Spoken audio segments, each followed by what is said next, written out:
Yo, what's going on, everybody? It's Stony. Just coming in, I guess, with what is going to be considered my first official YouTube video, I guess. Yeah, so let's get into it. Yeah, I'm Stony. I'm 32. I live in Colorado, and I'm trans and black and all things, a lot of things and everything. So, yeah, so this is just going to be a kind of about, I guess, me and something I've always been kind of like apprehensive to do because of like the world sucks in a lot of ways.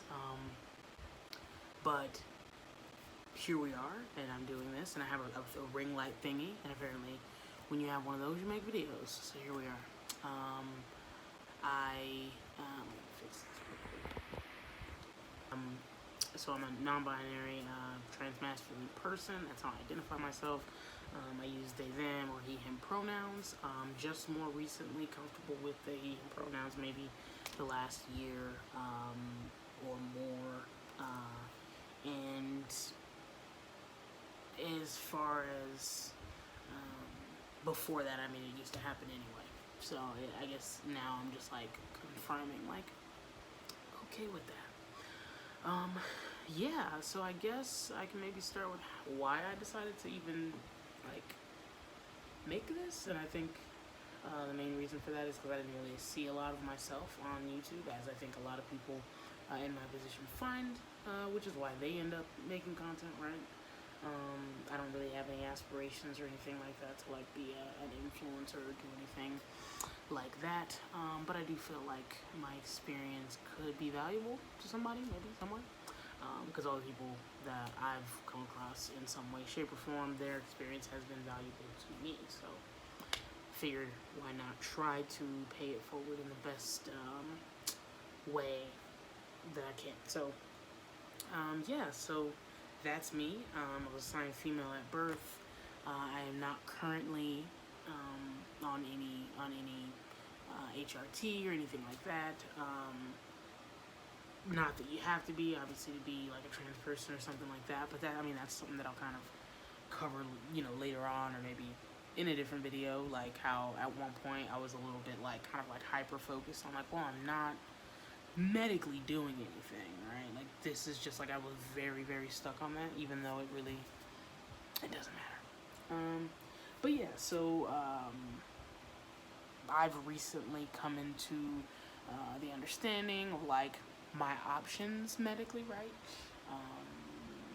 Top surgery has always been something that's been kind of like out of my reach. I always thought it was never going to be covered, and then when I found out it was covered, they have that like BMI scale, or the BMI scale, right? That I've been familiar with since a young child. That I was always out of range on it, right? And there's obviously other reasons for that, considering just we won't go into all that yet, but there's a lot that goes with that, and it's whack.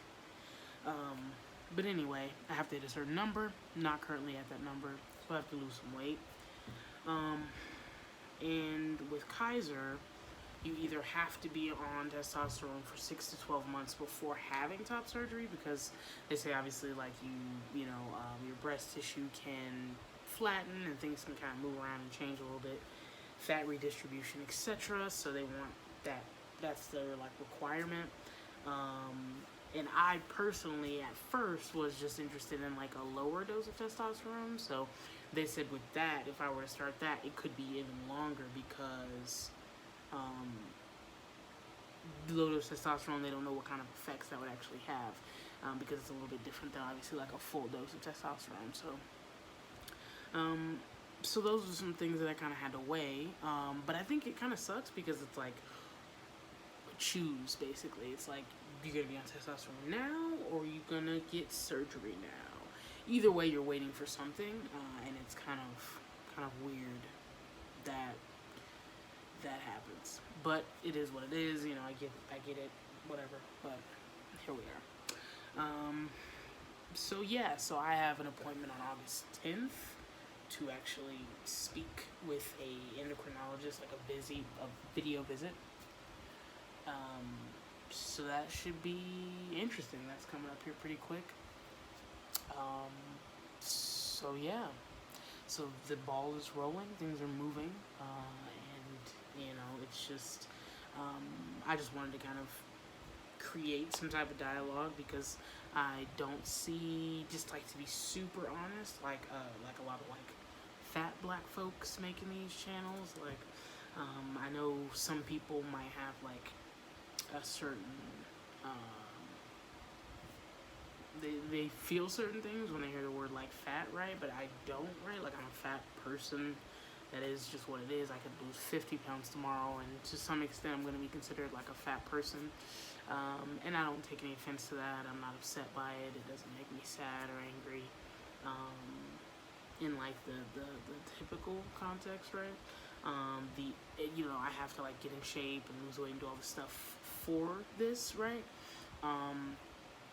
But that's kind of the extent of it. It's not like they're gonna get, like, I get to this point and they're gonna like check in on me to make sure I stay at that point. Like they're just, you know what I mean? So sometimes this is kind of how we get into that argument of like, are these really like helpful requirements or are these barriers? Because somebody who doesn't meet the requirements now, who gets down to a certain place where they need to be, not saying that if somebody was like to a point where they could literally like pass away during a surgical procedure, that's obviously not safe to perform. And I'm not a medical professional, so this is all opinion and like banter, right? This is not recommendations. Alright? None of that. But yeah, like there's a lot that like goes into I kind of forgot what I was talking about. Yeah, it creates a barrier, right? Or maybe in some cases an unnecessary barrier, where it's like, okay, you have a BMI of 30, of 46, you need to be at 35. You're healthy. You're right, like your blood work is good, your blood cells are good, like all that stuff is good. And there's no other risk factors, like your heart health is fine, everything is good. But that number though, and it's just like, materially show me something like that tells me that this matters, right? And you're not gonna convince me that it matters. But I definitely can see some type of, them wanting the best results, right? And I do personally, for my, like, what I want, right, my personal desires, I do want a certain type of, like, body. I do want to work on myself to a certain extent. And I think that hasn't really happened in the past due to the fact that I haven't really, like, had much of a mind-body connection have really a mind connection, like, with my body, like, being like, oh, I'm gonna sculpt this into what I want it to be, because it's like it's like a foreign thing to me a little bit, like I'm kind of obviously like disassociated from it a little bit. So as I do things to kind of make myself a little bit more comfortable in my body, like, and when I have worked out in the past, like working out really helps with my dysphoria, like a lot, you know what I mean? But for me, getting past the like earlier spots in my dysphoria where like going into the gym and things like that is like daunting, you know what I mean? Getting past those things in order to get to that point where I can then have the gender euphoria on the other side, that is always the like tricky part. It's like, because if I don't ever actually go, then I never get to the other end of that. So then I just end up sitting in just like the regular swing of the gender dysphoria without any type of like gym or any type of like outlet or anything like that. So so there's different things, but if I feel like if I was just able to have access to the surgery and do that and then get myself to a certain point, it's like that's gonna make me take a different type of investment in my body, right?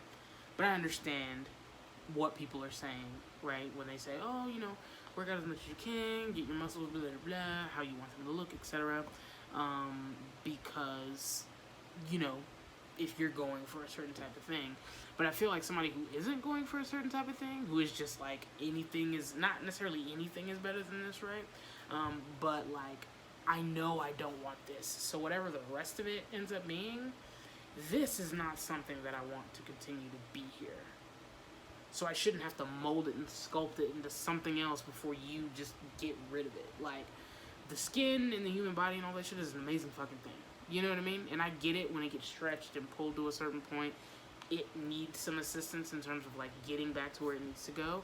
But, like, that's not what we're talking about, right? So those type of conversations are frustrating, but yet and still, like, here we are. You know what I mean? Like, there's nothing we can do about that. But anyway, so yeah, I think this is long enough. I've probably rambled and talked a lot, and hopefully I'll chop it down. But anyway, this is my first video.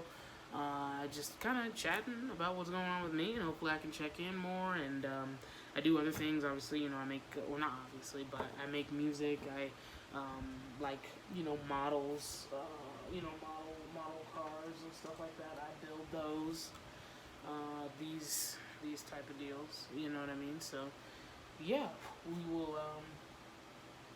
We can chat about those, and you know, about all of you, and see what is popping. So yeah.